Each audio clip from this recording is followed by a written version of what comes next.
Tuhan Allah membentuk dari tanah segala binatang liar dan segala burung di udara, semuanya dibawa kepada manusia untuk melihat bagaimana ia menamainya. Sama seperti nama yang diberikan manusia kepada setiap makhluk hidup, begitulah namanya. Manusia itu memberi nama kepada segala ternak, kepada burung di udara, dan kepada segala binatang liar. Tetapi baginya tidak didapati penolong yang sepadan dengan dia. Lalu Tuhan Allah membuat manusia itu tidur nyenyak. Ketika ia tidur, Tuhan Allah mengambil salah satu rusuk darinya, lalu menutup tempat rusuk itu dengan daging. Tuhan Allah membentuk rusuk yang diambilnya dari manusia itu menjadi seorang perempuan, lalu membawa dia kepada manusia itu. Lalu berkatalah manusia itu, inilah dia. Selalu ada jantan dan betina. Dan untuk kita manusia namanya laki-laki dan perempuan. Artinya apa? Sejak awal Allah sudah merencanakan bahwa Allah merencanakan pernikahan itu dengan maksud supaya makhluk ciptaannya itu hidup bahagia. Karena saya mau memastikan dalam konseling itu, ketika mereka dua orang menikah, dua-duanya harus bahagia, gitu ya. Jadi Andre punya tanggung jawab untuk memastikan bahwa Ardelin bahagia menjadi istrinya Andre, gitu ya. Tadi teman kan nanya siapa suaminya, harus sebut nama, yang mana orangnya, gitu ya. Itu gitu ya, bangga ya, bahagia ya. Andre juga demikian. Kayak cewek ini pantas diperjuangkan ya. Ini bukan yang pertama saya tahu ya. Pacar maksudnya. Tapi ini yang terakhir. Yakin dia? Ya, yakin. Jadi pernikahan itu sesuatu yang direncanakan oleh Tuhan. Jadi setiap orang yang menikah berarti mengikuti kehendak Tuhan. Nah yang kedua, pernikahan Kristen itu bersifat heteroseksual, jantan dan betina gitu ya, kalau dalam makhluk hidup itu ya. Kalau manusia berarti pernikahan itu bersifat heteroseksual, laki-laki dan perempuan. Gereja tidak pernah setuju. Gereja Baptis, saya gembala sidang Gereja Baptis Indonesia, di mana Andre adalah anggotanya, kami tidak pernah setuju dengan pernikahan yang tidak bersifat heteroseksual. Karena Allah sudah sejak semula menciptakan laki-laki dan perempuan. Walaupun saya tidak ikut memeriksanya, tapi Andre sudah memastikan Ardelin perempuan. Ya. Ya, dengan otot yang besar yakin juga Andre adalah laki-laki. Ya. Jadi firman Tuhan gak pernah setuju dengan pernikahan yang itu, ya, yang sejenis atau semacam itu. Yang ketiga, jadi yang pertama pernikahan dikehendaki oleh Tuhan, yang kedua bersifat heteroseksual, yang ketiga pernikahan Kristen bersifat monogami. Monogami. Satu laki-laki, satu perempuan. Kalau datang ke Bali, monyet banyak istrinya. Ya. Monyet jantan 10, monyet betina ada 1000 ya. Sudah ke Bali semua nih. Tapi manusia Kristen diciptakan oleh Tuhan dari rusuk perempuan, rusuk laki-laki diambil satu rusuk, dan Tuhan membentuk wanita dari situ, dan hanya ada satu tulang rusuk yang hilang. Ya, kalau kamu masih nggak percaya, datang ke dokter ronsen, minta hasil lab, berapa rusuk saya yang hilang di situ. Pasti hanya satu. Jadi artinya bahwa pernikahan ini bersifat monogami, satu laki-laki, satu perempuan. Ya, Andre, meskipun kamu gagah, sehat, kuat, dan banyak duit, jangan berpikir mencari istri yang lain atau istri tambahan ya. Karena Ardila sudah sejak awal bilang nggak setuju di madu, dan memang nggak mau. Karena takdir wanita itu, ibu bapak, hanya berapa kita belajar, takdirnya itu 4 saja. Satu, wanita itu datang bulan, hamil, melahirkan, menyusui. Hanya itu. Di madu itu bukan takdir. Ya, diduakan itu bukan takdir. Ya, karena Tuhan tidak pernah merencanakan. Tapi kamu tidak bisa datang bulan, laki-laki tidak melahirkan, tidak hamil dan tidak menyusui. Jadi hormatilah wanita. Ya. Jadi bersifat yang keempat, kemudian firman Tuhan di dalam Matius 19 ayat 6 menambahkan bahwa apa yang sudah dipersatukan oleh Allah tidak dapat diceraikan oleh manusia. Jadi pernikahan Kristen itu bersifat seumur hidup. Bersifat seumur hidup sampai maut memisahkan. Begitu ya. Dalam perjalanan waktu berumah tangga tidak mudah mempertahankan itu. Saya pasti. Seumur hidup dengan satu wanita itu berat. Tanya papa tuh, di rumah ada berapa wanita? Satu aja ada pusing, ada dua, ada angel satu lagi ya. Karena wanita itu tetap misteri katanya. Jadi kamu satu ini gak bikin kamu pusing ya. Seumur hidup ini. Jangan berpikir untuk menambah lagi nanti. Dan apapun yang terjadi dengan pasanganmu, masalah-masalah yang kalian hadapi di masa depan, masalah ekonomi, masalah seks, masalah pendidikan anak, masalah-masalah sosial yang lain bukan alasan untuk kemudian berkata, Erdelin, lupakan lagu. Apa itu lagunya? Pulangkan saja aku pada ibuku. Ya kalau ibunya masih hidup, ya. Jadi harus bertahan. Ya, Andrea. Sepakat ya Ardil ya. Karena manusia tidak dapat memisahkan apa yang sudah dipersatukan oleh Tuhan.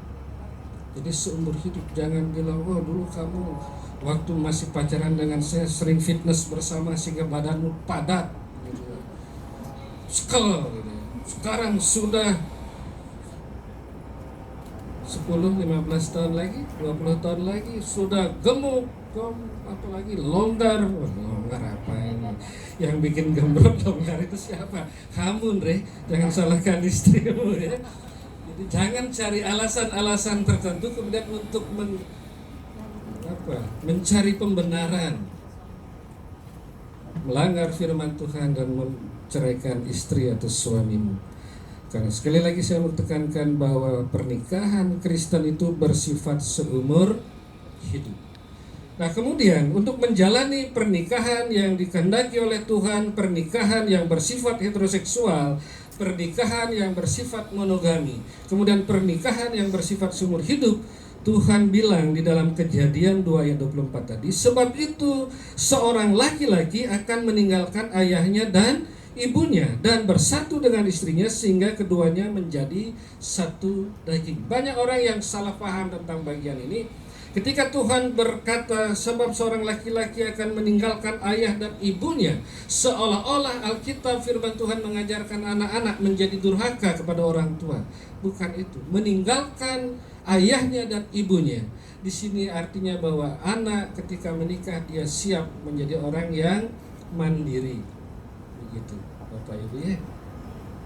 Jadi anaknya siap menikah, siap mandiri. Orang tua sudah melakukan semua tugas, kewajiban dan tanggung jawabnya mendidik anak-anak menjadi dewasa dan mereka memutuskan kemudian untuk menjalin hubungan dengan pasangannya kemudian menikah. Artinya mereka siap mandiri. Mandiri dalam hal apa? 3 saja Andri, tolong hafal ini. Paling tidak sampai pesta selesai bulan madu pulang masih ingat 3 mandiri ini. 1, mandiri secara mental. Mentalnya kuat menghadapi cobaan rumah tangga. 5 tahun pertama itu sulit katanya. Istrimu kalau kamu nggak keluar rumah pakai jala tulisan ini istriku gitu, orang masih akan menggoda, mencoba meliriknya. Andre juga demikian. Pacar-pacar lama mungkin masih WA, enggak ya? Jauh deh. Jauh. Mudah-mudahan benar-benar jauh ya. Siap menghadapi dan menyelesaikan masalah-masalah kalian berdua dalam rumah tangga. Tidak bisa lagi nanti Ardelin ngadu ke mama, ke maminya. Ya. Orang tua tidak bisa ikut campur lagi urusanmu. Jangan dikit-dikit ngadu. Mertua nggak boleh juga intervensi menantunya, kan begitu ya. Saya lihat sih hubungan calon mertua dan menantu baik-baik saja nih kelihatannya, dan akan tetap baik ya. Kalian sudah siap mental menghadapi semua godaan cobaan ke depan? Siap ya. Mental penting. Di kota besar Jakarta akan ada gangguan-gangguan dari pihak lain. Ada tahu Will?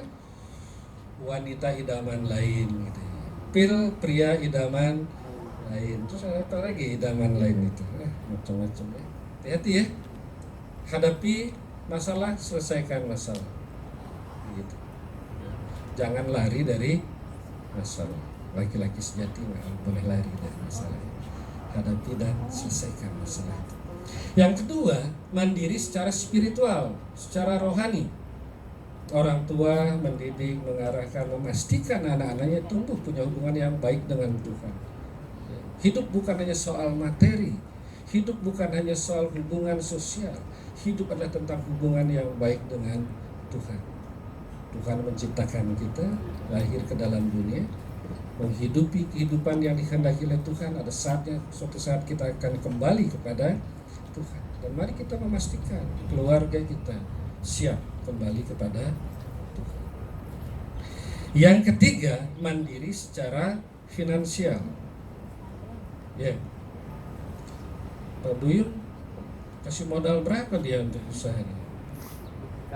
Sudah berdikari lama ya. Tugas dan tanggung jawab orang tua sudah selesai, Andre. Ya. Orang tua menyiapkan kamu secara finansial, dan ketika sudah menikah menjadi seorang suami harus berani mandiri. Orang tua mungkin akan menolong. Orang tua bisa membantu, anak boleh datang ke maminya untuk menceritakan persoalan finansial yang dihadapi. Tapi itu tidak boleh menumbuhkan sifat ketergantungan anak atau menantu kepada mertua atau orang tuanya. Karena berani menikah, berani bertanggung jawab kepada pasangan dan anak-anak yang lahir tentang finansial. Jadi tidak boleh lagi bergantung. Beras habis gitu, nggak bisa teriak lagi ya. Tapi mereka nih makan nasinya dikit ya, telurnya yang banyak kayaknya lebih mahal. Fitness makannya telur, beras tinggal teriak telur habis itu nanti ya. Karena sudah mandiri. Andre dipersiapkan oleh orang tua menjadi pengusaha yang baik dan siap mandiri secara finansial. 3 itu saja. Siap mental menghadapi banyak tantangan, siap secara spiritual, terus bimbing, bina, mari maju bersama dengan Tuhan. Karena hidup bukan soal materi saja, hidup bagaimana tentang bagaimana kita punya hubungan yang baik dengan Tuhan. Segala sesuatu itu milik Tuhan, dikelola dengan cara-caranya Tuhan ya. Dan yang ketiga, siap secara finansial. Memang tidak segala sesuatu katanya dapat diselesaikan dengan uang, tapi di dunia ini hampir segala sesuatu butuh uang. Mereka paham banget itu, makanya kerja cari duit yang banyak gitu ya. Yang lain-lain pesannya sudah saya sampaikan. Tolong mengingat itu sekali lagi, dan saya harap kalian akan menjadi pasangan yang bahagia, karena kalian pasangan yang berjalan bersama-sama dengan Tuhan.